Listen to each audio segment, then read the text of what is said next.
All right, we're live here with Jim Crowell, CEO of OPEX Fitness, and man, this is really cool to be able to hang out. We met at an OPT back when it was OPT life coaching. It was a certification? Yeah. Yeah, was this 2013, I guess? And we were in the same room together and just trying to soak all of it up and kind of make some sense of this fitness thing. So it's been a little while at this point. Yeah, and I mean, if anyone's been in the industry very long, like myself, it was OPT, and then you guys changed your names to OPEX. I mean, I don't know if you guys even care to discuss that. It was so long ago. Most people listening to this probably are going, I don't even know what Mike's talking about, because they've always known it to be OPEX. Yeah, we had so this is funny. When I first started at OPT, I came in 2014, and I didn't know we were actually rebranding to OPEX. So I showed up, and then the second day that I was there, Grid imploded. And keep in mind, we had the Phoenix Rise on site at OPT. Oh, that's right. And so that, like, day two, James had to announce to the team that, everything had gone to hell. And then, about, a week later, we're like, hey, we have to go from OPT to OPEX because James Fitzgerald, obviously, he won the games and he owns OPEX. They moved from Canada. And so they had a trademark up in Canada for OPT, which was Optimum Performance Training, but that didn't translate down to the US. So we had to change the name. And so it's like the first couple of months I was there was a really interesting time. That's for sure. How is a rebrand? I mean, especially when a company already has so much momentum. What was that like? Yeah, that's a good question. It's extremely challenging, which is why I probably have some strong ideas about like CrossFit fully rebranding into health. Yeah. But no matter how well you do a rebrand, you're going to confuse the market. And the second you confuse the market, you don't have an idea into their brains anymore. Like now it's confused because they thought you were one thing and now you're telling them that you're another thing, but it doesn't connect to their gut. So it's like OPT connected to the athlete, the James Fitzgerald winning the games, high performance, CrossFit, the whole 9 yards. Now, don't get me wrong, OPEX is grown dramatically since then, but the first, let's call it year was very difficult, especially because we also pulled down our training blog, which was called the Big Dogs blog back in the day. Yeah. So we pulled that down out of principle, just because we're personalized and, we weren't really doing group. And that hurt like a mother as well, because that was all of our eyeballs on a daily basis. That was a ton of traffic. I remember I checked the Big Dog blog all the time. And I know a lot of guys that were. Yep. So I got a very, very fast education in having to create eyeballs out of nowhere because we had a new brand and we didn't have the engine drawing the traffic in that we once did. Interesting. Which for me was invaluable, and we've come out of it. But I remember, like, I flew to San Diego to sit down with Sean Greeley and the NPE guys and anybody that I could talk to, because all of our traffic just went away. And so it's like we have since done another rebrand where remote coaching and education sat underneath OPEX. And we then broke that out to be OPEX's coaching, education, and Big Dogs, homage back to the Big Dog blog, is remote coaching. And that was challenging as well, because again, it's like, this is our fault, right? Like, I'm not blaming anybody else for it, but you confuse the market again, right? And so yeah, I've certainly learned, I don't think that they were the wrong plays, Mike. I just think that a rebrand takes much longer than you expect it to. Yeah, it's like starting over in a lot of ways. And when I look at business, I talk to different people and I look at other industries too. There's we can look at industries that experience bubbles. And so like one industry I've been watching really closely is the cannabis business. And there's a bubble. Everyone in the industry agrees. Yes, there's this excitement. Everyone's rushing in. Well, and we could say the same thing happened with fitness, with individualized program design and certifications and stuff like that. But there's this bubble created, and the only people who are safe in a bubble are the well-known brands, Mm-hmm. because they can shuffle things in the background. You can be a brand and you can get product from this farm over here, just as, using that industry as an example, or you can get a different manufacturer, you can change it all out. But what's front facing to humans, to the people, the consumers, is really the thing you're not supposed to change out. That's the thing where everything in the business can change except for that. And you can still sell stuff. So Yeah. to go, okay, we're going to keep everything the same except for the brand, and now we're going to shift that. That's a really unique challenge. And you basically, you came in, you didn't know you're rebranding, and it was like, Yeah. oh, now you're going to run this company, and yes, so start over. Yeah, And well, I do want to be. in regard to marketing. I do want to be fair. I actually was not brought in to run the company. Okay. I was brought in actually as one of the coaches. I just for folks who don't know. So I was a trader for 5 years for a hedge fund. Loved it. Learned a heck of a lot about the world, and then wanted to do my walkabout. After 5 or 6 years in the industry, and I wanted to do something that I just connected to at a much deeper level. So enter the fitness arena, and I was a collegiate athlete, so I just love sport and I wanted to be a part of fitness. So I opened a CrossFit gym, grew that fast, grew a second one fast, sold those, and came down to OPT as a coach. So like what I really know, Mike, is how to start over from zero, because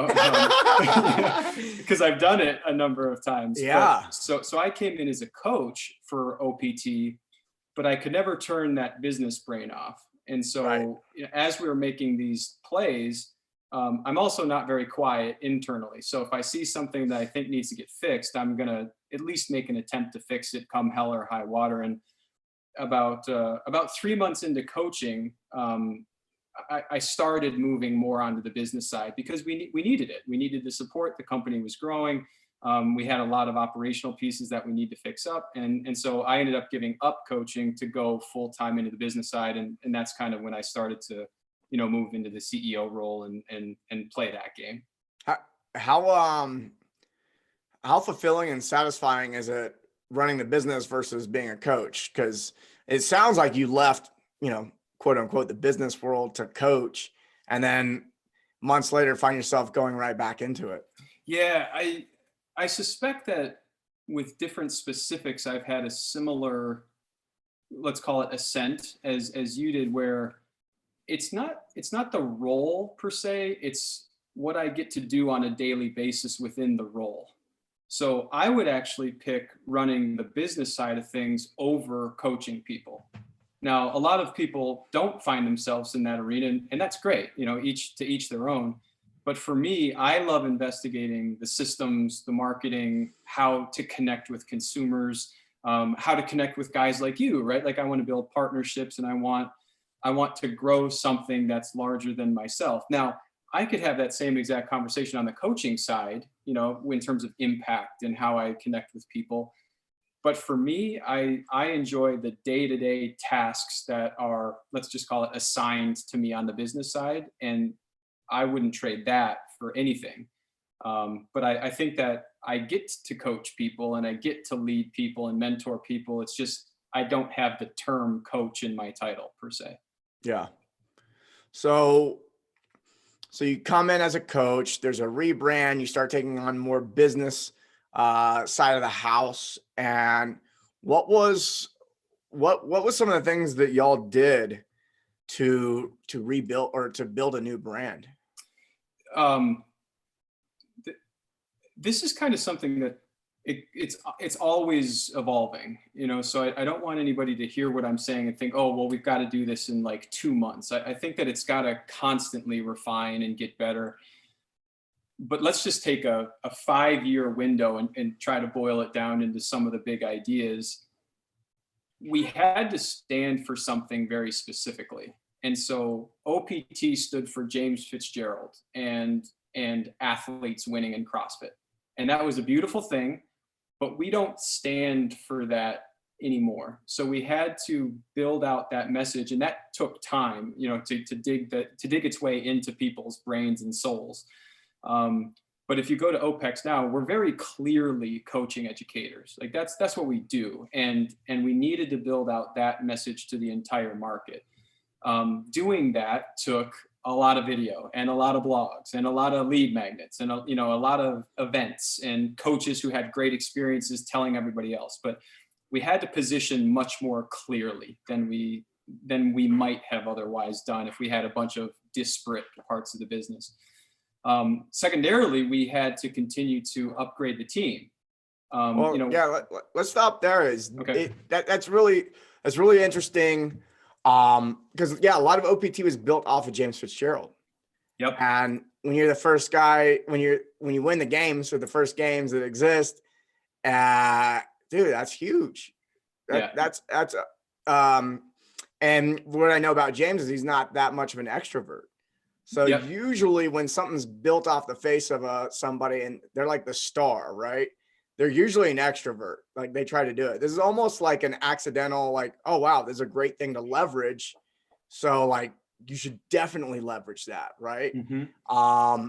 And then as you're building the OPEX brand, it's almost like you lose that. But I see this happen a lot with gyms. I see this happen with coaching businesses where the person actually wants to step back. And I talk about myself in this way before. I built businesses where I'm like, oh shit, I've leveraged way too much of my face and not enough of the process or the other coaches and things like that. And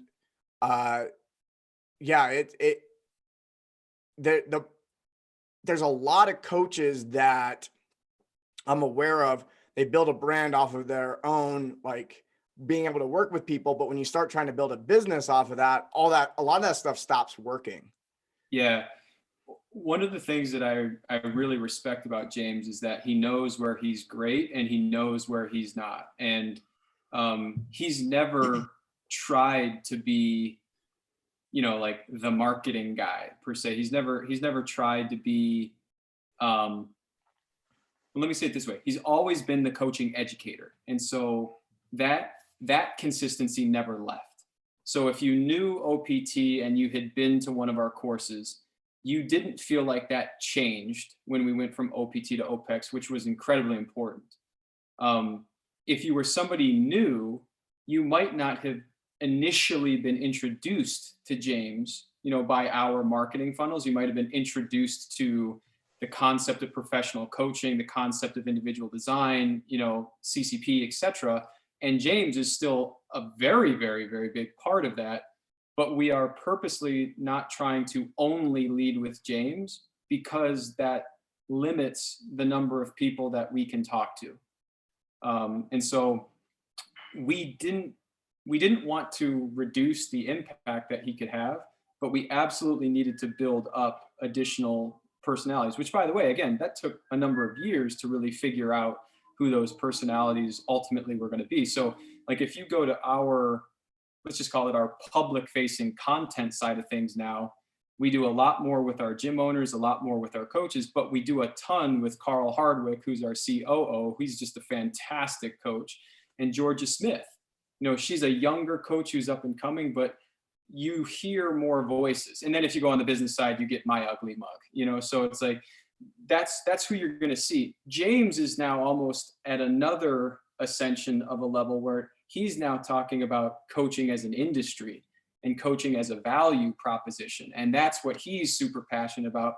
But we built a team that didn't lose any of the quality. If anything, we've increased the quality of education that we gave, even though James isn't the one producing every bit of content around it. So I think that the idea of building a really good team is really, really important. And obviously, we've got people on the marketing and the sales and the operations side that have helped dramatically as well. Yeah, and as a business, that's a really mature approach, and that the founder is able to transcend and include, really. Yes. Like going to the next level, but we don't lose where we were at. Whereas I see a lot of coaches do that. I've done that where I go, oh, I'm interested in this other conversation, but I didn't stabilize and Mhm. solidify uh, the conversation I was in. Or Yeah. so I think that's really important for people to note, because I witnessed that with coaches a lot. Of like, oh, I learned this new skill. I'm in a new conversation, and it's hard to include in the. I think it takes practice to have transcended or ascended into a new conversation in regard to the industry. You know, when you go from a coach that's working one on one with somebody, and then now you have a business, and maybe you're one to many, and then you have coaches underneath you, and then it you keep going. You can go take it as far as you want, really. Mhm. Um, yeah, Yeah, and I think too, I'm a big business model guy, and I think it's really important to look at what you're intending to build and ask yourself the question, well, what is the realistic support structure that I can put underneath me? Because you're going to have to pay these people, and so yeah, if you've got a business that maybe maximizes at, let's just say, $20,000 a month in revenue, forget expenses, there's not going to be much left to build this big support structure underneath you. You are going to have to lead that thing either into a different scalable place that can go to 40 and 60 and 80 and $100,000 a month, or you're going to have to realize that you will always be the guy, or the girl.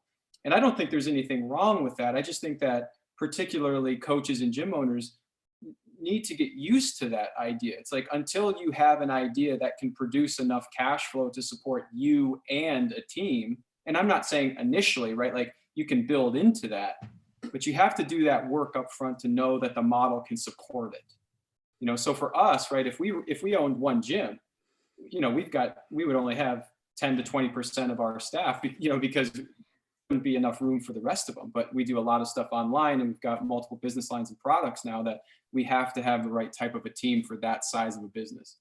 yeah. I think it's good to point out and for coaches to have that awareness, because what I've witnessed is a lot of trainers, a lot of coaches, they look at a coach that's really successful, and they see what's on the surface. Yeah. They're like, oh, they got one, two, three gyms, or they have this big online presence, and they got, obviously they have a team, but most people don't really know who's on the team. Hmm. If we look at OPEX, we don't know, we know who the coaches are and the instructors, but I think we'd probably have to dig pretty far to figure out, you know, the actual team that's, the other half that's sitting in the back, Yeah. making it all work. And so I think that people, and it took me a long time to do this, is appreciate the amount of money and structure that's necessary to run a business, so that you can, if you do want to transcend into that higher level of conversation, and have a bigger impact, uh, I think it's coaches tend to, I forgot, I've seen other coaches forget, or they just never learned that they see this person, they see them on stage, and they see them doing this thing, but they don't know all the stuff that took them to get there. And so people try to jump straight there and emulate what they can see, but you're not going to be able to emulate what you can't see. Yes, exactly. And like, what are the stories that we hear about the Wall Street darling companies? It's like, oh my God, they scaled from zero to $1 billion in 4 years, or some ridiculous number. Those are completely different business models. Those companies are highly, highly capitalized and funded by, angel investors and then VCs and private equity and the whole nine yards.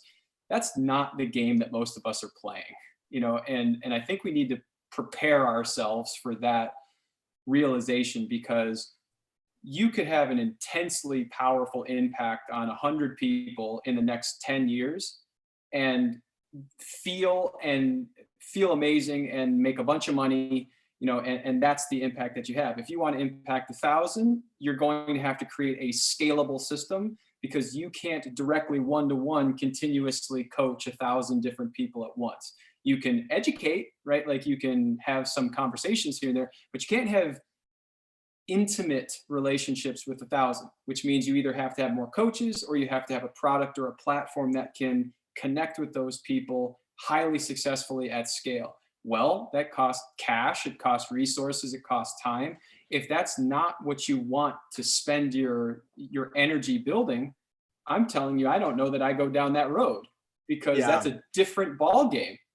Yeah. A lot of coaches I interact with early on, like what I'm witnessing is it seems like they're torn between two things. Hmm.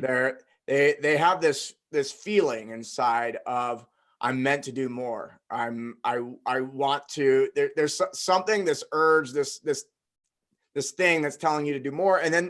But then there's this other part that doesn't want to lose that intimacy with clients, where Hmm. when you start, or when I start throwing out ideas of like, okay, this is how you start a coaching business. This is how we start getting to the scaling conversation. And then we watch coaches just shrink back. So Yeah. they say they want it, and then you start telling them how it's done, and then they shrink back because it's like, oh, and then the ability to trust that we can create systems and delegate appropriately to where the clients are going to be cared for as much as you care for them. Yeah, I don't want to say something that anchors somebody into thinking this is how it is, but a lot of people that I have talked to have had that idea of large impact injected into their brain, and they don't know when or where or how. They don't even really know what large impact means to them. They just think that they need to impact more. And I'm certainly guilty of feeling that at times, no doubt about it. But I think that coaches need to ask themselves very tangibly, it's like, what does impact actually mean to me? And almost lay it out. Impact is this many clients, or it's this much progress from my clients. And I'll just go right back to the reason why that's black and white and effective is that you can put a business model around that. Or by the way, you can learn that there isn't a business model that can be put around that. So it's like, okay, that idea is probably not going to work. But what I see in Yeah, the I've witnessed that a lot, as people go, oh, I want to do this, and then say, well, this is all the stuff that would have to happen. They go, oh, I actually don't want to do that. Like, exactly. okay, Yeah, yeah, it's like that's all good, but what I find in fitness, and which is why I think that you have so much impact to the people that you work with, is that most coaches either haven't been taught how to do that analysis, or they just simply haven't put their hat in the ring. They're not doing the analysis. They're just jumping in and hoping that everything's going to be okay. And I think that it leads to either a collapse in a business model, or it leads to years of just going in circles, not really growing much of anything, and starting to be like, is this successful or not? I don't know, because I never defined success up front. yeah, yeah, So that's what we try to talk to our coaches a lot about is, what is success to you?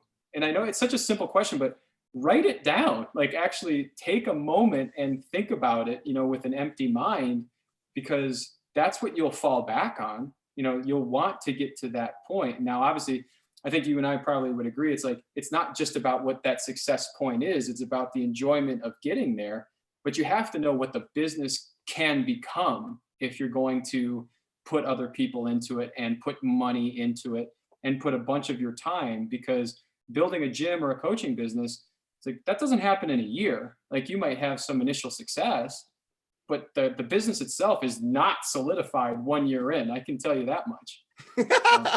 no, So, I've built a few, and I've never been able to get one solidified under 2 years.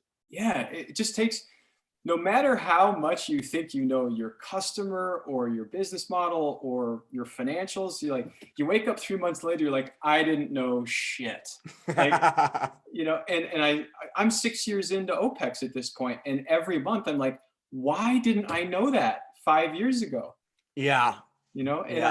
I just at this point, I don't downplay it. I just chalk it up to, well, I got a feeling that in 3 years, I'm going to laugh at my 2020 version of myself, just because if I keep learning, how can I not be better? And so my goal is, it's almost like a John Wooden strategy. I just want to be better every year and learn and grow every year, because I'm confident enough in myself and our team, et cetera, that we will succeed if we just keep improving. It's like, and we want to do that work. I think that's what makes OPEX unique, at least in some circles, is that we want to do the work to refine it by 1%. Yeah. And a lot of people want to refine it by 2,000%. It's like, bro, you haven't done 1% yet. You know, Yeah. let's do 1% and then work up to 2 and then 12 and whatever. I like approaching things from a 10x mindset where it's like, Mm, okay, how do we go from say 20,000 to 200,000? Like I don't like to yes. double. And what you're saying and what I'm saying, what you're saying is lines right up. It's not contradictory. I want to point out where there's a connection is because these 1% improvements turn into if the one thing you're improving is if you really thought it through and looked at the highest leverage thing you can improve, that makes the biggest difference. So I like the thing that I missed when I was younger was the incremental improvement, and I had too much of my mind on the 10x and not enough on the incremental. And then I've also noticed on the other side, some people are way too on the incremental, but have yet to lay out a 10x vision. So it's like they're making incremental changes, but it's not the best thing they could be doing in the business. It's just a thing they're doing in the business. How do you prioritize that? I think that's really well said. I'm reading this book right now called The Ascent of Money. Not one that's typically in the normal fitness, person's mind, but I'm going to butcher the math a little bit. So just bear with me on it. And, people watching this, don't kill me afterwards for being wrong.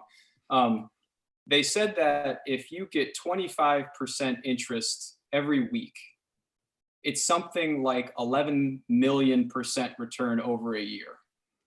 And so what I'm saying is like, I want to come in every day and find spots to get better every day because the compounding effect of those 1% are the 10x. And so when I look out 3 years, 5 years, I'm absolutely seeing where the business should absolutely be able to 10x. But what I found, particularly as a team grows, is that the team needs to be very focused on those more granular details while I'm thinking about the mid-range and the long-range strategic vision of what this is. And that's been a big learning experience for me because I've always had to be in the weeds and at the 60,000, foot mark. And so what I've been trying to do over the last couple of years is I've been pulling myself out of the weeds because that's where I'm the most valuable to the company. Whereas somebody who comes in who's got 2 years of experience under their belt, but who's outstanding at analytics and metrics, et cetera. It's like, I need them getting 1% better on things. I need our operations team to improve by 1%, week by week on the experience of delivering a course and the experience of a coach from start to finish, 5 years down the road. But that will equal a 10x return if I've done my own planning, not my own, but our team's planning effectively. Yeah. I mean, one example I'm looking at, I'm switching merchant account right now. It's like, yeah, you'll, with the volume you're doing, you might save a couple $1,000 a year. But if we, as we're moving forward in 5-10 years, that adds up. Big time. Yeah, big time. I mean, I'm a finance econ guy kind of at heart. That's my education. And the idea of compounding, now let's not go down the rabbit hole of like debt and everything, but the idea stay with us, folks. Yeah. Stay with us. The idea of compounding is intensely important when you think about business. And like the way that I kind of lay it out in CCP on the business side is I've got this concept of strategy, execution, measurement, and refinement. And if you don't build a foundation off of a strategy, you're executing against nothing. Like you're just doing to do without a game plan of what that means. But if you don't measure the execution as well, you don't actually know if the execution or the strategy works. And then once you have all of that data and all of that doing, you need to refine the plan so that when you build out the next strategy for the next, whether it's 3 months or 2 years or whatever, you're starting at a higher place. And so I think a lot of gym owners, you and I have worked with thousands of gym owners over the years. They're not compounding their success. They're starting from step 1, January 1st every year. Yeah. Well, I like to point this out too. And this is something that I had to learn for myself, which is most most people who are really good at that granular action, and measuring and stuff like that, tend to not to be the starters. Yeah. They tend not to. So what we have is, and this is why most businesses underperform or fail, is because they're started by starters, but not carried on by people who will finish it. Mm-hmm. And so exactly what you're talking about is, I imagine how many coaches and gym owners are sitting there and going, oh, I'm right where I was a year ago, or I got a little bit better. I mean, I talked to so many, I'm sure you do too, where it's like, okay, how much did you make last year? $150,000. How much did you make before that? $150,000, $148,000. It's like, and then they're working hard. They're around the clock. They're grinding. But it's not really making a difference. And I think a big part of it is we as humans tend to do what worked. Well, Yes. it worked, so I'm going to keep doing what worked. And it's like, well, that worked for that phase of the business. Now you need a totally different approach, which is what you're talking about. So if you're listening to this and you're someone who is like a mad starter like me, know that you have to do what Jim's talking about at some point, or give it up to someone who's going to do that. Yeah, I love the idea. I think Tony Robbins came up with it. Maybe somebody else did, of the artist, the manager, and the entrepreneur. And there are so many people. Well, let me just give context. The artist is truly the person who wants to be in the trenches doing the service or the trade or the craft that the business is built on. And that's the coach, right? It's the person who really wants to coach people. The manager is somebody who wants to build the system, build the foundation, grow it, improve it, etc. And the entrepreneur is the person who likes the risk. Now, I'm not just saying wants growth. Like, risk is really important. There's a lot of people who want to start businesses who hate risk. Don't start a business if you hate risk. So when I look at this concept, actually, I just bring it right back to OPEX, right? Like, James is actually at his heart, Mike, James is an artist. He's actually not the entrepreneur. Now, he handles risk great, but he wants to coach coaches. That's his passion. That's what he wants to spend all of his time doing. I'm actually the manager. So I like building out the systems of improvement. Now, I also like risk. I was a trader, right? So us put together, actually, with James's wife, Leanne, make a pretty good trio. And Carl Hardwick has also come in, and now I'm running a lot of the business pieces. He's running a lot of the coaching pieces. So we're just systematically, we're building this out. And of course, we have other great people on the team. But if I look at the coaching side of it, that's kind of how it gets put together. If you want to build a business that works, number one, you need to know what type of person you are. And I think that there are certainly, you will have pieces of the other two. So if you're an artist, you'll have a piece of manager and a piece of entrepreneur. But if you truly know that you're a coach, just embrace that. By the way, I'm not saying that you don't have to do management and entrepreneur stuff. That's bullshit. You got to do all of it when you're building a new as business. you're talking about it, I'm going, I still do all three functions to a degree. Yeah. Right. But you do have to bring in resources that help you where you're not good, because if you are constantly doing systems and processes, etc., and you are not a manager, that usually is called lack of fulfillment. And so how long would you actually want to be in a business where you lack fulfillment?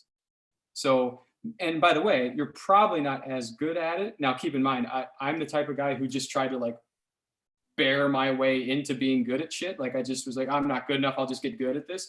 There are things that I'm just naturally not very good at. And I'm learning that, now that I'm 37, right? I'm getting to the point where I'm okay not being good at stuff. But you have to bring in resources that help you in the areas that you don't want to spend as much time or are not as good at. Yeah. It doesn't always have to be people. If you don't have the capital to do it, that's cool. But you got to get some support in that stuff, or else you'll go nuts. Yeah. I found that when I started, I think you would when I started in the business, I think you would put me in the artist category. And then looking back, and I go, well, I think I was actually more of an entrepreneur. At the time, I thought I was an artist. Mm-hmm. And then after I started getting into entrepreneurship, I go, I'm actually way more of an entrepreneur. And my biggest weakness would be the management piece. Because the ongoing granular stuff is just like, So what's really, really cool about what I've witnessed in my own career is as I got people to help with the things that I'm weak at. So I was like, all right, I'm going to leverage my strengths. I'm going to outsource my weaknesses. And then what I ended up finding is, and this happens with coaches too, is when it became optional, when I actually don't have to write any copy, I don't have to do that. It's something that I always considered a weakness. I didn't really want. Now that it's an option, I've learned it. I've learned way more about it. I've enjoyed it. I'm having fun with it, and I'm getting pretty good at it. Mm-hmm. But it's optional. Yep. And so I've actually become pretty well rounded. And the same thing happens with coaches a lot of times that feel burnout. I go, build a business where coaching is optional. You get, just because you build a business doesn't mean that you stop coaching. You just get to coach when you want to coach. Mm-hmm. And when I mention that to people, I see a light bulb go off so many times and they go, oh, well, I was like, imagine you walk into the gym and there's no classes, there's no clients you're supposed to meet with, but there's a team over in the corner that are training together. And you're just going to go there and help them on whatever technique they're working on, or this or that. And almost every coach has had that experience, and it's fulfilling. Yeah, being able to just stumble in and go, I feel inspired to coach right now, I'll do it. So I've witnessed that with every aspect of business. Is now I get to play, and I actually have to be careful, because if I tinker too much, I just jack it all up and people get mad at me. So it's like, I'll just stay out of the kitchen. I know that feeling too. Yeah. I think it's important to say that, Mike, you have earned that. And so you've earned the ability to have a strong enough business that allows you to have other people that are, let's just call it, managing the day-to-day in certain areas. And you can come in and really get laser focused into certain areas. When somebody in fitness, a coach or a gym owner, when they get started, you're gonna have to serve all those roles. You have to. And you have to improve the business to the point where you have the resources available to you to put those outcomes into play. But when you do, I think one of the interesting things that's really helped me is you need to start to look at, what will you default to doing? So for example, if, it's just a priority question, right? If I have an hour left in the day, that's it. Am I going to do sales copy? Am I going to write a program for a client or the gym? Am I going to look at my financials? Am I going to do nothing? Right? And so typically, if somebody's willing to look at themselves over a long enough period of time, you will default to something much more often than something else. And that often uncovers a lot about what your priorities and your interests really are. And that, I would say, is what you keep. And the things that you just continue to push off for whatever reason, that's what you try to bring support in for, because you're clearly actionably not doing it. So either you don't understand it, don't want to do it, don't put judgment on it. It just is. But try to bring in some resources to allow yourself to spend some more time in the areas that you're succeeding in. And obviously that requires some measurement, but that's important. I think that coaches can learn a lot based on what they're already doing. I like that a lot. I mean, at the end of the day, that's when you're tired. That's when we're tired, we seek comfort. Mm-hmm. So that makes a lot of sense. Yeah. We only have so much willpower, so it's like when you're done on willpower, you're like, we can't fight it, right? When I'm out of willpower, I'm going to what I don't feel like costs me more willpower. Yeah, definitely. All right. I want to go back to the beginning in a way, because I don't feel as though we got complete, is when building the new brand. And I know that I want to go back to this because it's so applicable, because so many coaches are sitting here going, I haven't built the first brand, and so I think that what you're going to share is also applicable to them. What are the things that worked that created traction? And I also want to point out, this was years ago. And when people come to me and ask me, like, how did you do barbell shrugged? I go, don't copy that. It's not going to work. What I did doesn't work anymore. So I want to hear what you have to say. And I'd also like to know if you think that these strategies would still work now, or if these are just, we got lucky here, or, just all that kind Yeah. of stuff. Um, I'm a kind of like a first principles guy, so I'll try to put a framework around the ideas that worked, and then I'll try to be specific and just stop me and be like, that's not specific enough. If you want a specific example, um, the things that really worked were clarity of who we are, what we believe in, and how we deliver it. So every time we tried to have too many things going on at once, we lost traction. When we went out to the market and said, this is who we are, this is what we believe in, this is how we deliver it based on those things, we got traction. So back in August of 2015, we had pulled the blog down, call it 5 months earlier. I know it was April of 2015. That's how like emotionally ingrained that day was in my life. Actually, that's the year I competed at the CrossFit Games. This is a great story, actually. I'm sitting in the hotel room getting ready to compete at the CrossFit Games. And I looked at the stats, Google Analytics, and it was atrocious. Like it was really bad. And I remember thinking to myself, I was like, why did you just check those stats right before you? Yeah. So The so worst that, time to check anything in business is right before you're competing. Yeah. So clearly I'm the manager type, right? Like therein lies a priority. But anyways, I say that because what we hadn't done when we went from OPT to OPEX is explain why. We didn't tell the world why we did it. Let's just say effectively enough. We had a plan and we tried to roll something out, but the market clearly didn't grasp it. And so we needed to explain that better and better and better. So fast forward back. Go ahead. Yeah, I want to point out, I've had situations where things needed to be heard. We explained it, and then we would get feedback like, why didn't you tell us about this or that? It has to be done so many times. People aren't seeing the emails. They're not seeing social media posts. They're not hearing every podcast. I mean, these things got to be repeated. Yeah. And I think similar to that, if somebody needs to see you 16 times before they're generally ready to buy from you, we went from 16 because we had a previously built brand to 0. And I don't think we respected the 16 touches enough when we came out as OPEX. We just assumed that we still had 16 of those touches, but we didn't.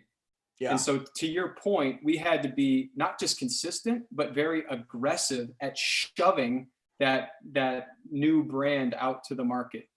Because I think we were worried about like upsetting people about saying who we were too many times. Mistake. Like, you're so ingrained in your own shit. Nobody else sees the number of touches, that you're sending out to the market. Nobody sees the same language that's being said all the time. They just see it once or twice, right? So it's like, if I think that I need to get in front of somebody 5 times, I better send the same message across 10 platforms 5 different times just to get 5 touches. And I think that we were not aggressive enough at sending that message out. And so August of 2015 rolls around and I learn about the new style of lead magnets. Okay. And just for somebody who doesn't know what a lead magnet is, you give your email and you get a piece of content, so it's value for value. You give me an email, I'm going to market to your ass. I give you a great piece of content that you're going to find valuable. That actually kicked off what we still do to this day, which is we acquire emails, we give great content for those emails, and then we nurture people through email sequences. That for us opened up much smarter organic social media. It opened up much smarter paid social media. It opened up, if we went to an event, we had the assets to give people at the events. And so that was incredibly valuable. And I know it doesn't sound profound to a lot of people listening, but to give I think it is profound for a lot of people listening. Okay, good. Because like, for example, last month, so April of 2020, we did, yeah, I guess this is fine for me to say. We did 12,000 lead magnet downloads last month. So Nice. that's 12,000 new emails that, that we are trying to work through a very personalized follow-up sequence, so that based on what you download, based on what you say to us, and I'm like say to us in terms of clicking or whatever, we try to give you the right content to help you as a coach. If you buy from us, great, that's our goal. If you don't buy from us though, we've given you an epically good taste of who OPEX is. And one of the biggest pieces of feedback that we get is that, holy shit, your guys' free content is better than most education platforms, like paid content. We spend a lot of time thinking about our free content. So going back to your initial question, we didn't have consistent enough touches on the brand. We also didn't have consistent enough emails coming in, so people didn't know who we were. If I couple that with a third idea, we didn't have enough influence in the market. And each year that I've been with OPEX, I believe more and more and more that if you want to acquire more clients, you have to create more eyeballs. And eyeballs are created by humans, because humans attract humans. And say what you will about social media, but most of us go to social media to get a glimpse into the life of other people. And to this day, I still don't think we do it very well, Mike. But we needed to create more touch points with the people that are in and around our system. You could view it as the customer success story. You could view it as the James story. You could view it as the My story, whatever. People didn't know enough about who OPEX was. And so they didn't want to buy from OPEX. Yeah. And as we built the top of the funnel type content, as we connected that with our social media platforms, as we then talked a lot more about what we believed in and who we really were, our traction just skyrocketed again. But it took well over a year to really get traction. And then we saw exponential moves after that. But it was painful for a little while. And then, of course, like to your earlier point, what happens when we start to have more resources, i.e. we sell more courses, bring more coaches in. Now we have more resources to bring in better examples of things. So now we've got full-time video, we've got full-time graphic design, we've got full-time marketing and content people. So now as we think about our strategies, now it's like, I know we're going to put a new piece of content out this month, because that's the strategy and we have the resources to do it. Back in 2016, when we were starting to get traction, it's like, I wanted to do all this stuff, kind of like you, it's like, let's do this, then this, then this, then that. It's like, we can't keep consistency in that. And so when you lose consistency, your brand suffers. And so I was guilty of not being consistent enough in the look, the feel, the types of content that we were putting out. And even though we were getting traction, it wasn't good enough. And now if you look at our stuff, it's like, you know what you're going to get. It's going to look good. It's going to sound good, visually very, very solid. And you're going to learn something 100 times out of 100. So it's like, if that's what you want, OPEX is a great fit for you. And that's probably how you're going to perceive us. But it's taken a while to get there. Yeah.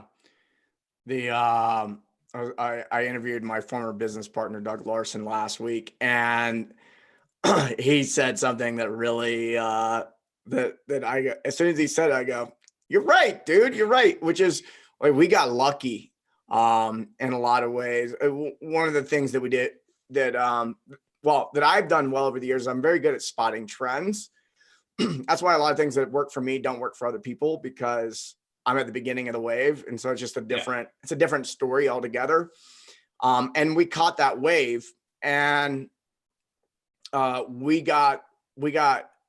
were making so much money so fast that, like, I always had full-time video. I always had full-time graphic design. I always had, like, all this full-time creative work happening was built in the beginning, and either owners were doing it. It was an unusual combination of things that had occurred.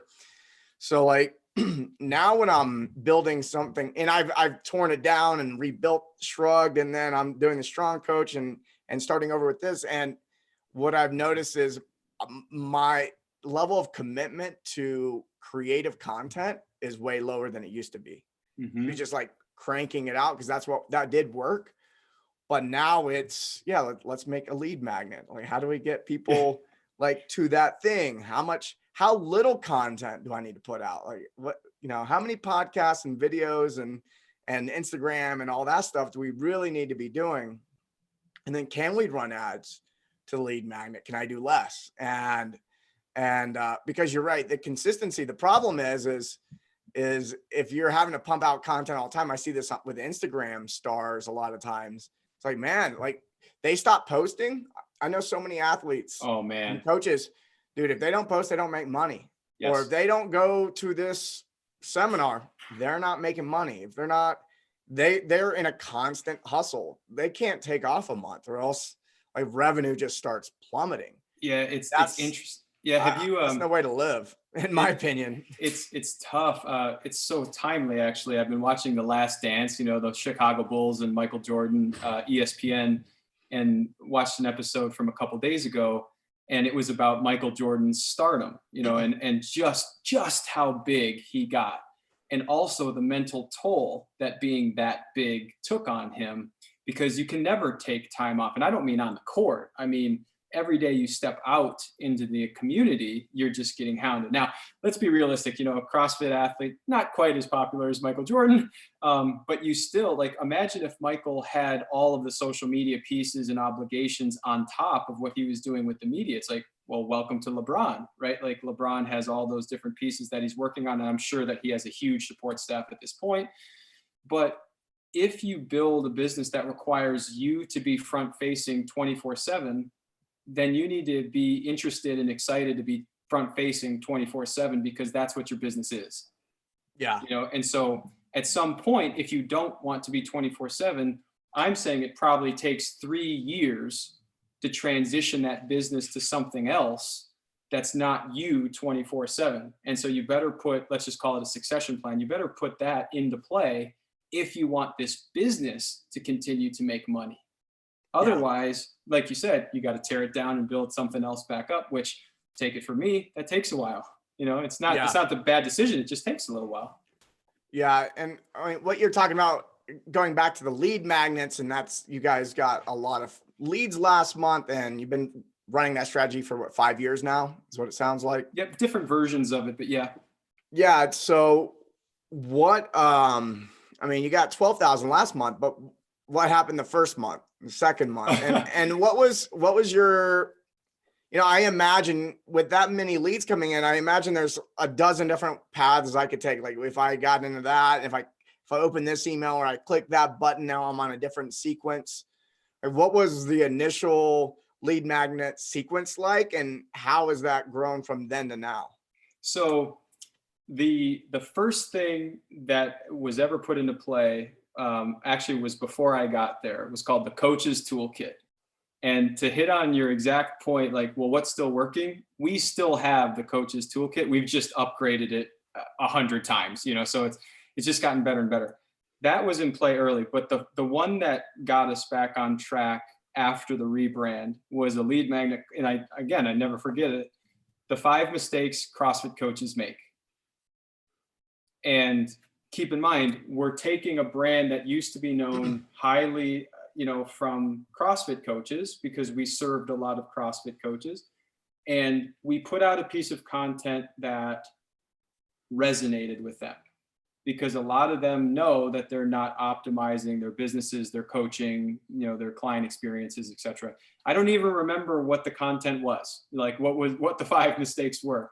I just remember that it really resonated with the audience because we hit the nail on the head with a piece of valuable content for our market. I'm going to guess, Mike, that maybe we got 1,000 downloads, 2,000 downloads, something like that, right?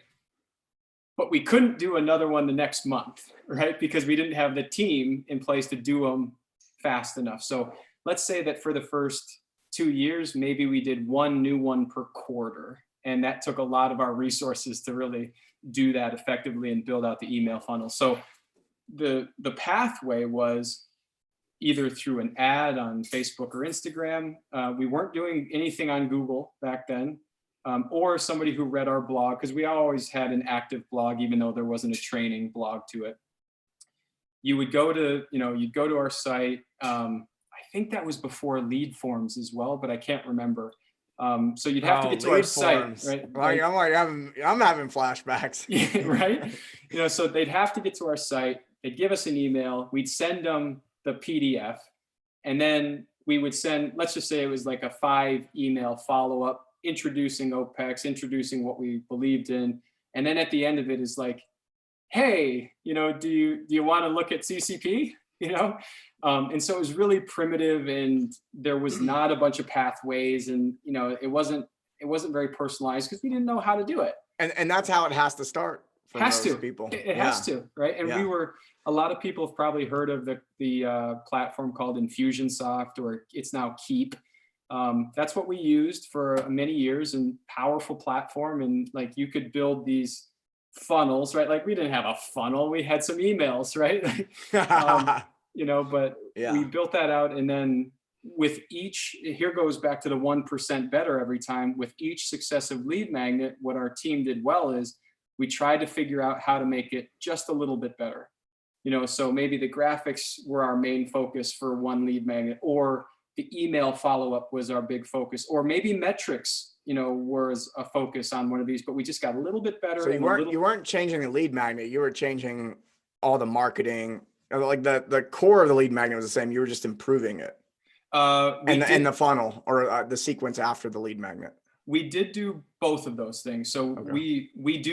We have always put out a lot of new content, so it's like, we did 5 mistakes CrossFit coaches make. And then I think maybe one of our earlier ones, with that was, we did like an Amanda Goodman training template, right? And like, you had to put your email in, and we'd send you Amanda's program. She's a CrossFit Games athlete, it's blah, blah, blah. But we were still highly connected to the CrossFit community because that's who we had. And so we couldn't go too far away from it initially, because that would just completely erode what people knew of us. Because like, you can't just pivot. Like, a lot of people think that you can just put a new name on your business and like, it's all good. It doesn't work that way, right? No. You have to build perception and awareness and all these things. And like, again, I'm a principled thinker. I'm laughing because I just, a lot of coaches come to us when they're pivoting, and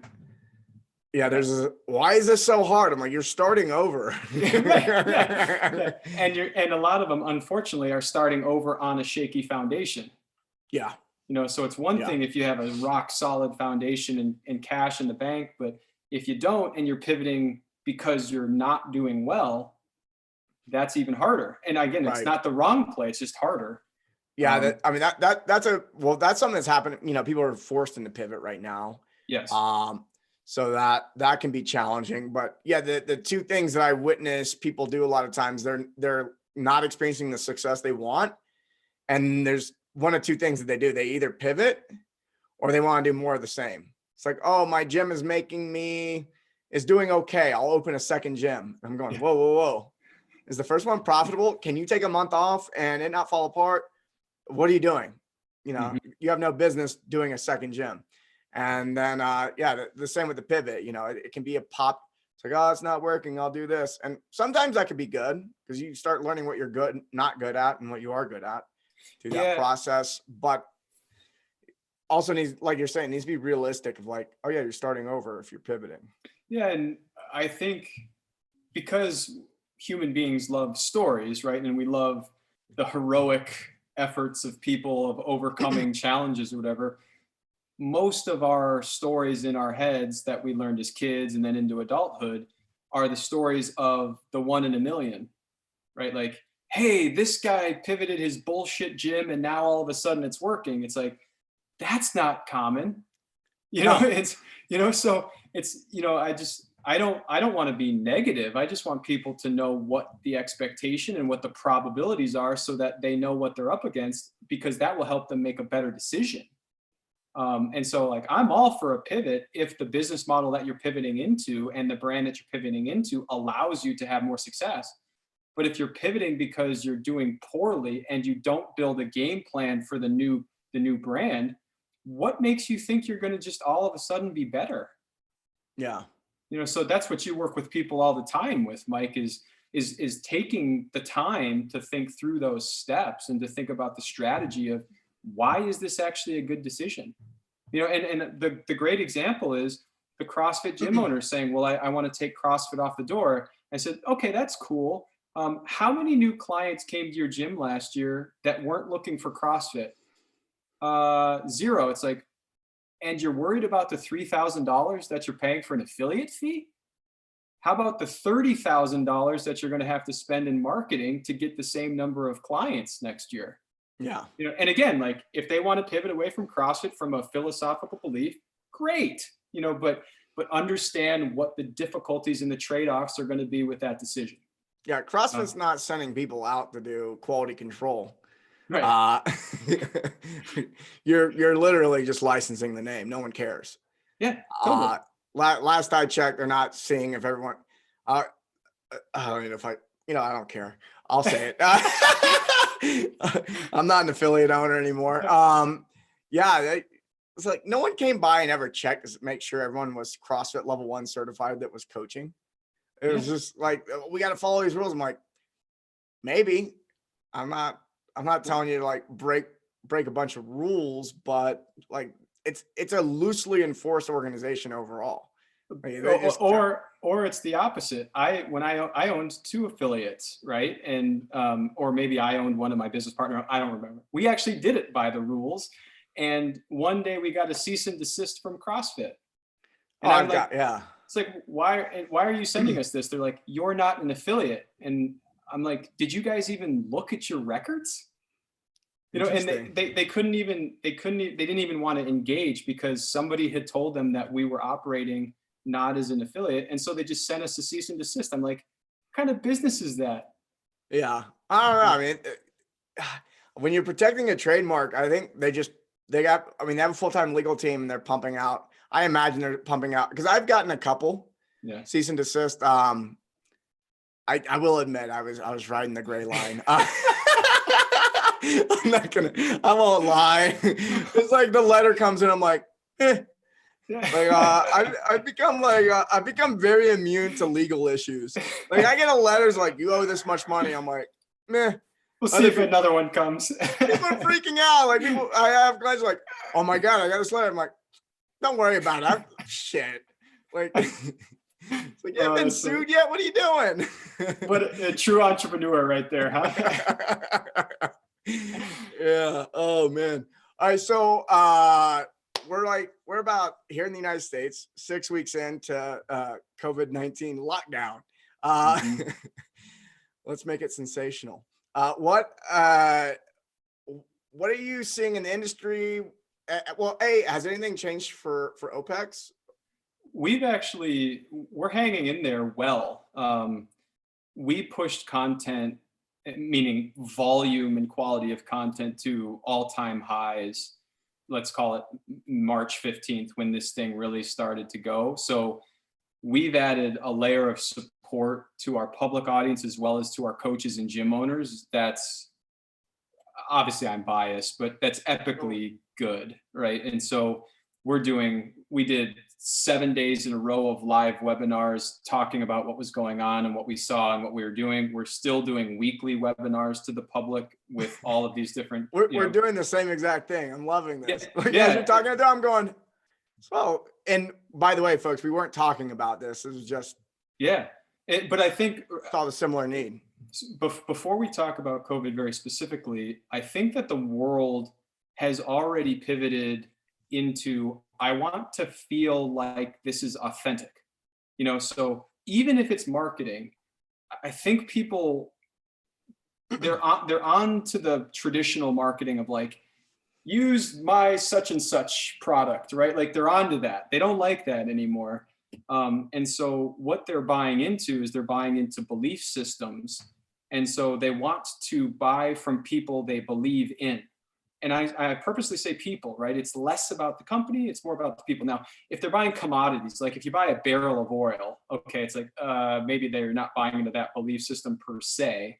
But if you're buying services or education or whatever, there has to be human beings attached to it somewhere, because that's what connects me to the story. And so I think that for us, we just leaned as hard as we could into the idea that we're going to serve coaches as hard as we could, like with all the resources that we have from working from home, all this stuff. We just said, what can we put out to the world that's going to help them? And we've been rewarded for it. We're still selling our CCP courses. We're still selling our specialty coaching courses. We signed up somebody for our accelerator course just this morning, right? Which is the business portion after CCP, right? So you can't even touch it until you finish CCP. So we've done well, but I think it's because people knew who we were prior, and they knew that we were stable, consistent, and quality. Like that is part of our core brand. We're not flashy. We're not going to be super sexy with any of the stuff that we put out, but the visual look and our voice is professional and consistent. And so when people are scared, they look for calm, and we were calm in the coaching arena. And so that has served us very, very well. And I think it served our coaches very, very well. So our interests are aligned. Our audience, our consumers and our businesses' interests are highly aligned right now. Like, we want them to get back out there and be able to coach. They want to get back out there and coach. We're helping them do that, obviously appropriately. And they respect us for it. And so I'm extremely happy with how things are going right now. Cool. I think a lot of if I look at the industry, Mike, we're in for some pain. And I think it's going to be very, very painful for the industry for at least 1 to 2 years. And again, this is not me trying to be negative. It's just, I think we have to be prepared for this, particularly in different models of group training. The economics of in-person business just got turned on its head. So if I own, I'm not going to name names because people will think I'm saying it's bad, but if I owned a big name franchise in group training and I needed to have 40 people per class, and now, and by the way, I have the perfect size facility to house 40 people in my square footage. If I can only house 20 because they've got to be 6 feet or 10 feet in certain areas apart, the economics of that business look way worse today than they did yesterday.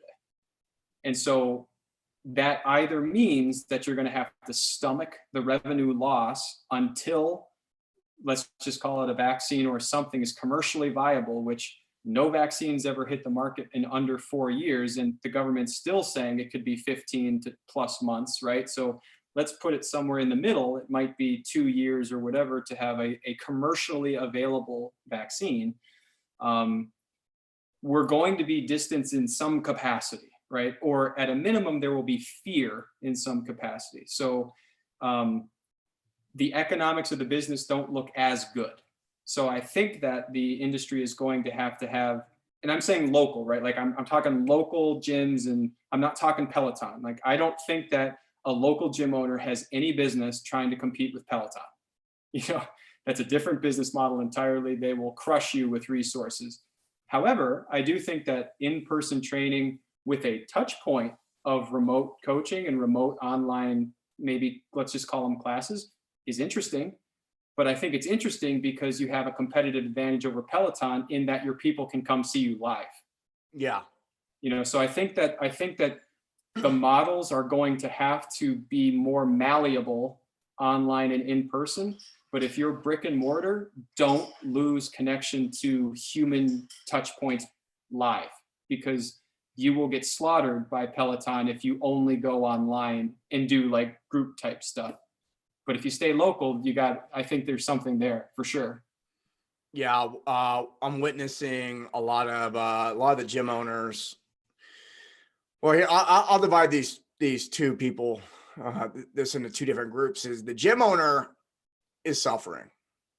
The Yes. gym owner who is also a really good coach who is involved in their clients' lives and stuff like that, they're fine.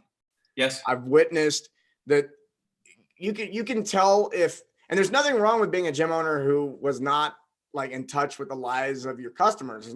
You know, it's not a value judgment or anything like that, but what's end up, well, it is turning into a value issue, because now, for those who were heavy coaching, when this all hit and they had to go online, everyone stayed. You know, those gym owners that were in there were really killing it.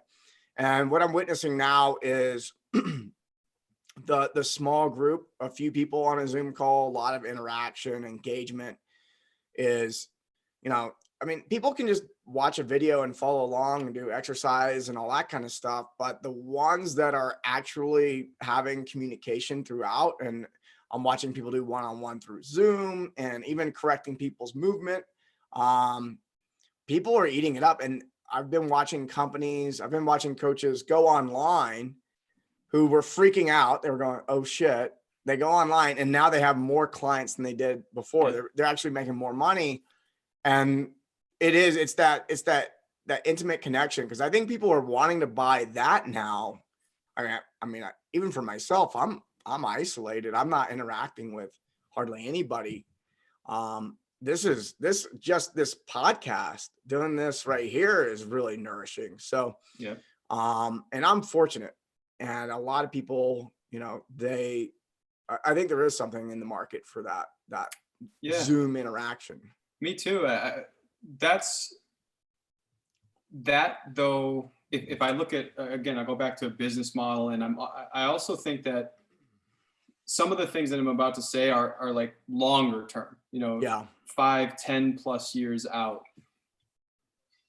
The economic impact of COVID is going to hit middle class and below much, much harder than it's going to hit high end, you know, high earning type people.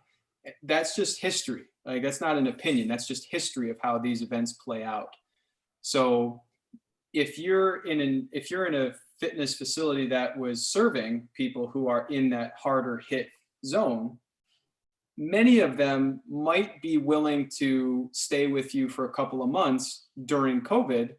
But if you don't provide them with, like you're saying, Mike, an intimate relationship, they will ultimately go to where the price point's lower. And any gym owner that's going to challenge me on that, I'm going to say Amazon. Yeah.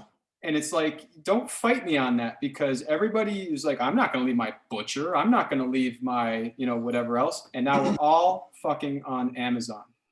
Yeah. So if you don't I make a conscious effort not to order from Amazon, because I know it supports who I'm buying from more directly. Mm-hmm. But geez, I still order. I'm still buying shit on Amazon, right? Even though I try not to. Yeah. And that's human wiring, right? It's like, where can I get this thing? I can either click twice because Amazon knows me so well, or I can try to figure out where to go, and they might not have it. If I get any help in the store, it's never not always, but it's often not very nice. It's like, you know, it's a better experience. So unless you as a gym owner can provide a better experience, you will lose to something that is easier, lower barrier, and by the way, much less expensive. So It's like Peloton's offering no bike anymore and like $40 a month memberships.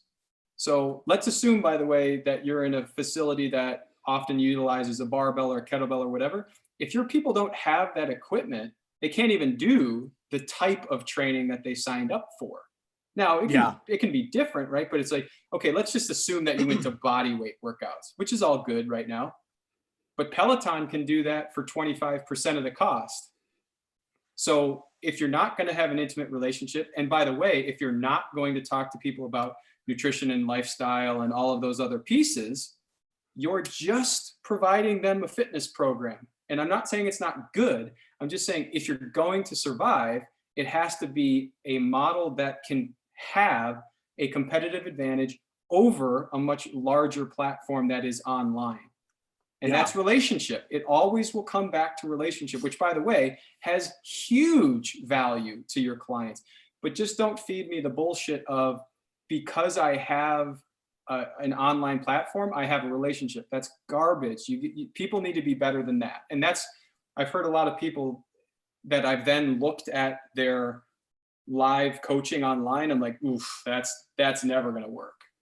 Yeah. But the gyms that might have like one coach demonstrating, one coach interacting with all kinds of people on a screen, that's cool. You know what I mean? Yeah. Like, that's the type of stuff that people will remember and want to do again. Yeah. I've been on calls with guys this week inventing new technology for the purpose. I'm going, "Hey, what do you think about this?" And I go, holy shit. All right. I can start to see where it's going, but I'm not that tech guy. So I'm Yeah. not gonna pretend like I'm seeing the Yeah. future, but there's some shit coming out that I'm gonna say 3 months from now. Yeah. It's not far. It's not Yeah. far because people are focused on it. Yeah, exactly. And so, yeah, all these resources are being focused into this situation. And so things are going to shift really, really fast. Um, I like what you're saying in regard to the coaches, because people think they can go online and they're going to be competitive. So the awesome thing about going online, all the things that people think about, I'm going to go be an online coach. It's like, great. Well, you now just entered a worldwide marketplace. You're now competing. It's like, yeah, I can live anywhere. I can, if I do it well, if I build the systems and automations appropriately, if I hire the right people, I can take time off, I can travel, I can do all these things that look so sexy. But what you don't know is the things that we're working in person probably aren't going to work online. Like, just like you were saying, like the way you coach will have to change. What you coach has to change, but also like how you sell yourself. Because you just entered a worldwide market, and someone who's running a gym, they're selling memberships. Yeah. And if you think about memberships from an online perspective, like when I join an online membership, something, I'm thinking $20. Yeah. Totally. That's Which means if you're going to have an online membership company, you better have a big audience. You better be getting 12,000 leads a month through, however means. But most coaches, they're lucky to get 100 new Instagram followers this month, and they want to go online. And trust me, you can do it. Like, that's why I'm here. Like, we can make that happen, but it's not going to be, it's just not going to be easy. It's not unicorns and rainbows. You're going to have like internal turmoil as you go through it. You're going to have to learn new things. The hardest part is going to be unlearning all the things that you thought worked, so that you can like start implementing new stuff. Yeah. So, I mean, on the opposite side of OPEX is Big Dog's Remote Coaching, right? And that company has, let's just call it 700 clients right now. And I know exactly what it takes to run a remote coaching system that has 700 clients. So I think that somebody who's going to go into remote coaching, and keep in mind, my perspective is one-to-one. So I'm not talking group anymore. Yeah. To get 15 clients is a joke. Like, anybody should be able to get 15 clients because you've got friends and family and colleagues and whatever. That is easy. But if you're going to build a scalable business that has potentially more than one coach, where you're not doing absolutely everything, including marketing and operations and billing and all that stuff, you're going to need 100 or more clients to run that. Or, by the way, what does that turn into? Well, let's offer this product and that product and this product and that product. And what you said earlier, I think is very correct. If you don't have a core product that works, are you just putting a bunch of crap on top of a weak core product? Maybe, and calling it more revenue streams, but it's like, that's not going to stay. So I'm all for more revenue streams, but the core product's got to be solid. And so it's like, what does it take? Like, well, here's a great metric for you, right? I know that our online business, we typically get about 95% retention per month. We didn't originally have that. So back in 2015, we were probably at 92, 93. We've spent 5, 6, 7 years getting up to about 95. And I'm talking, we've got outstanding remote coaches who spend 90% of their time remote coaching and 10% of their time posting on Instagram or whatever, because we know that they need to be influential. Yeah. So if it's 95% retention and you've got 20 clients, run the math, you're going to lose some clients. So you need to create a funnel of people who are going to come in every single month just to keep 20 clients. Yeah. And so that is what most remote coaches don't think about. They're like, oh yeah, I'm going to get 25 clients. That's all I need. Right. And then 6 months down the road, they're at 19. They're like, I haven't gotten an inquiry in 3 months. It's like, what have you done to get more inquiries? Oh, nothing. Okay. That's why you don't have any new clients, And so I think a lot of coaches think that they can just coach if they go on their own. No, you have to actually build a business to support yourself as a coach in order to have consistency in the long run, which can be done. But let's go back to artist, manager, entrepreneur. I don't care if you're online or in person, you still have to do those things. Yeah. Yeah. And, the opportunity is greater, but also the competition is greater. So and if you can do it well, there's money being made there. That's for sure. Actually, one of the things that I've noticed, because when we opened OPEX gyms, gosh, it's been 4 years at this point. We had some folks who opened OPEX gyms and ultimately wanted to go online. And so they shut down their gym and they're like, they're just coaching online. I've seen some of those coaches actually get out of remote coaching after doing it because they didn't like remote coaching.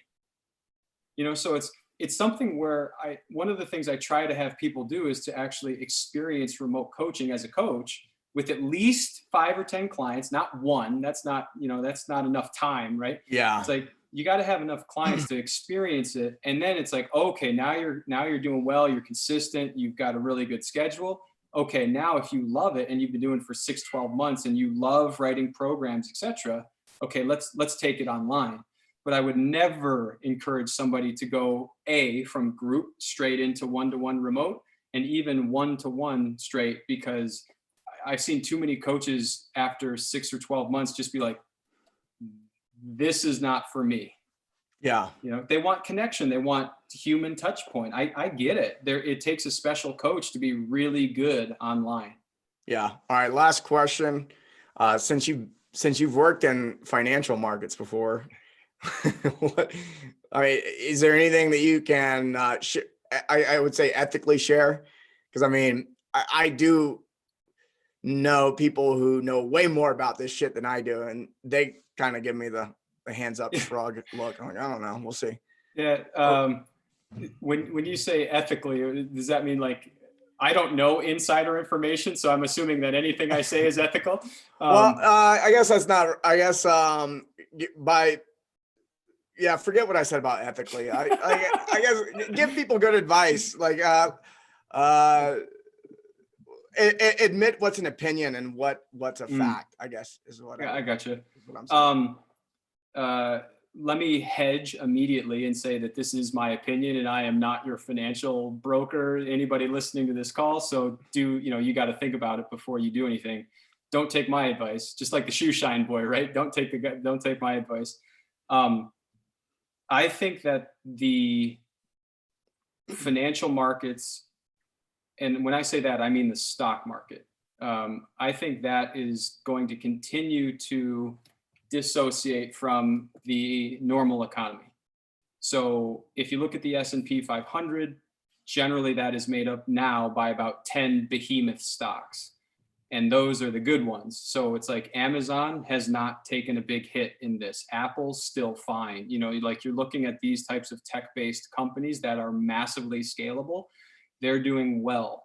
So a lot of people looking at the stock market are going to say, it's like, it looks pretty good. Like it looks fine. And then you're going to hear about unemployment being super, super high and people not being able to eat. And I think both are going to be true. So I would not base like my business decisions at a local market level based on the stock market. The stock market is where more wealthy people put their money to appreciate. That's it. Now these companies are very real. They need to earn money and there's a lot of analysis. I'm not downplaying that. It's just different than the economy and you need to look at them differently. So it's like, if I was going to invest, which, I bought some stock when the Dow hit like 18 or 19,000 or whatever. But I'm doing that because my strategy is to keep buying stocks until I'm like 65, and then I'm going to try to time the sale of all of it effectively. But the reason why I want in is because I want the compounding of the dividends to get reinvested and the appreciation that theoretically should come over the next 30 plus years. My theory is that as long as I buy big dips, I'm good. And the reason why I don't feel that that's very risky is because if the whole economy comes down, I'm not going to give a shit about the money in the stock market. I'm going to run for the hills, and you know what I mean? Like it's not going to matter, right? If the whole economy goes down, your money doesn't fucking matter. The dollar may not matter at that point. Doesn't, yeah. Any comment on Bitcoin being more stable than the stock market throughout this? A really good book that I read is called Narrative Economics. It's a little bit dry for folks, so don't think it's like some super cool, but they tell the history of hundreds and hundreds of years of what led to why Bitcoin was the one that really emerged, right?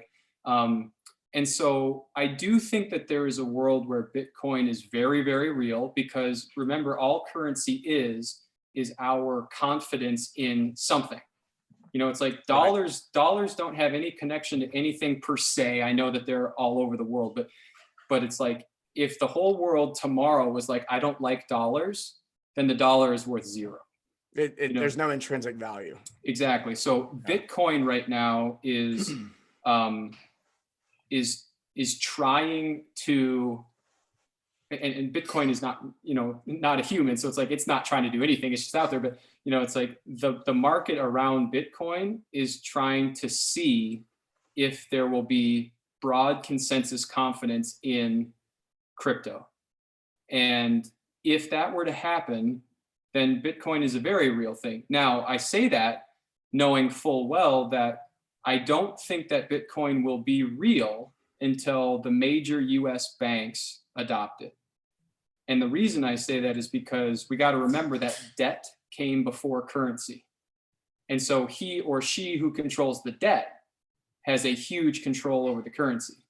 And so the moment that Bitcoin is real, that's going to mean that there must be a debt market that surrounds Bitcoin. And I know that that's like counterintuitive to what Bitcoin is supposed to be, but money doesn't matter that much. It's the debt that gets created on the money that allows money supply and the economy to expand. And this whole experiment, in terms of the economy is, can we continuously year after year after year, decade after decade, expand GDP, right, which is the size of the economy? Bitcoin doesn't have enough value to actually serve the whole world. And that's part of why it's being released slowly like it is. And so to me, the only way that this plays out, like in the next, couple of years, is the narrative has to get even more against the government, which theoretically you could say that is happening, right? But it's hard to tell. It just depends on whose Facebook feed you're reading. It's so true, man. But then secondarily, there will have to be a debt market that gets placed around it, in my opinion. This is purely my opinion, because the debt market would then allow the banks to deal in Bitcoin, which would allow them a reserve ratio of 10 to 1. Let's assume they allow the same 10 to 1, and they'll lend out Bitcoin because somebody is going to make another fake version of whatever that allows them to expand the money supply. So that to me would be what it would take. That is that's a counter Bitcoin. I mean, because that really defeats the purpose in a way, but also is there's just not enough value of it, right? Like, it's, and that's why it's stayed smaller, is because think about everything from a scalability standpoint. Like, when you and I are saying scale to local gym owners, we really just mean growth. Right. we don't mean true definitional scale like Google, right? Like going from 1,000 to 10,000 in a year. Exactly. Would be, scaling with the ability to go to 100. Exactly. TikTok, 2 billion downloads last month, like stupid numbers. And so if Bitcoin only, and I don't know the total value of Bitcoin right now, but let's just say that the debt markets, serve $70 trillion, and let's say that Bitcoin has 100 billion, and again, I don't know what Bitcoin is, then how do I reconcile the difference between the two? Because to get to scale, it needs to get to the end consumer. Like the end consumer needs to be able to take out Bitcoin. Yeah. And so until that happens, it will have to stay fringe.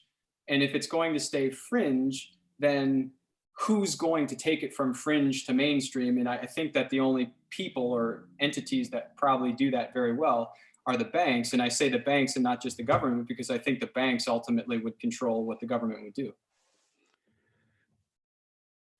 That's my thought. I'm gonna go like sit with that. I'm gonna go sit with the debt markets and Bitcoin. I'm gonna go talk to my crypto friends. I'm not. I wouldn't. I'm an observer. I do a little bit of investing here and there, but I am not. This is not my field. So it's been interesting that the price of Bitcoin has been in this, fairly narrow band for a little while. I don't look at it closely enough, so I want to be careful in this, but in my opinion, that chart could go either way. Like it could puke out or it could pop again. And I think that will depend on the narrative that surrounds the mainstream-ishness of Bitcoin. And let's say that there is no debt market, the narrative still needs to get to the mainstream. Yeah. One of the things I noticed when it spiked a few years ago, by the way, I made some money there. It was great. You know how I knew when to get out? Was that I was asked to speak on a panel where it was like one of the topics. I was like, well, I got to go learn about this. And I've been following it loosely because I do like economics. It's fun for me. And I more like from a philosophical perspective. I'm not looking at charts all the time. But I learned about it and I go, oh shit, there's something here. I invested in it. I made I rode that wave that everyone remembers. Everyone got crazy. And then I got a phone call from my brother. And my brother goes, hey, I want to get in. What should I buy? Yeah. And my brother who never invested in anything before, it is calling me for this advice. And I go, time to get out. Yeah. And I told him, I was like, this is what I have, but I'm getting out. I don't think you should buy anything. And he bought, I got out. And sure enough, within the month, everything took a dive, and I felt like a genius at the time. Right. But what we're witnessing right now is different in that people are going into it. I put a little more money in Bitcoin throughout all this. People are going into it, but the people who can afford to. Mm-hmm. So I don't see people who are middle class and below going, oh, I should put my money in Bitcoin right now. Like people in lower income put their money in Bitcoin, which created that bubble in a way because there was excitement and the market was strong. Right now, the market's weak and people are scared. So I think the only people that are putting money in are likely people who can afford to lose it. And so I think it's a different, when I think about it, all right, I think we're going to see a more gradual increase in value with it. And I don't think we're going to see a big tank in the market unless, of course, the economy blows up and then, people think it's a good idea to get in again, but we'll see that happen. Yeah. The Bitcoin, I don't know how to value Bitcoin. You know what I mean? Like, I don't know how to get to an intrinsic value for it other than do more people want it or not? So it's interesting where, like, I can understand the economics of crude oil, right? Like people need to use it. If not enough people want to use it, it gets destroyed. Like it's just seen. Bitcoin, the reason why I think it needs to get mainstream for it to really go is because people use it, but it's not mandatory, so it's like, it's all based, it's almost like a consumer discretionary. It's like, I could use Bitcoin or I could, it's like, and so I think it's hard to value. So to me, like a Warren Buffett, he wouldn't invest in Bitcoin because he doesn't know how to intrinsically value it. So it's much more of a teeter-totter of belief or non-belief in the idea of Bitcoin, which is why I like the narrative economics take on it.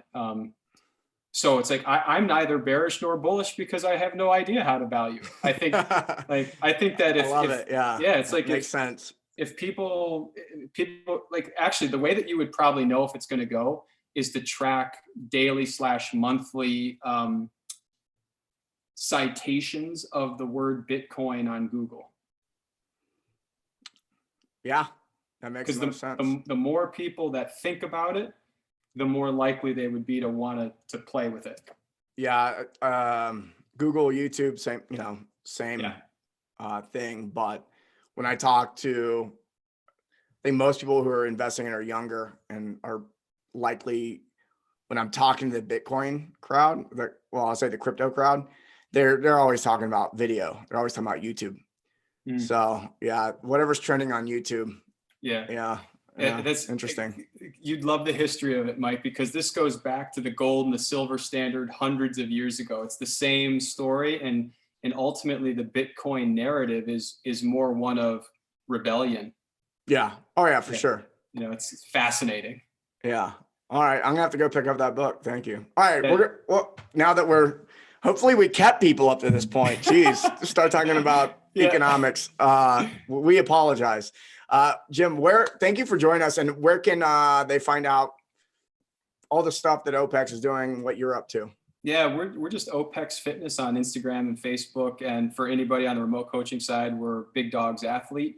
And I always just give my email out if people have any questions. I'm just jim@opexfit.com. If you have any questions, I'm happy to answer them. But otherwise, Mike, thanks for having me on, man. I always have great conversations with you. So appreciate it. Yeah, we'll have more. Thanks for coming on. All right, man.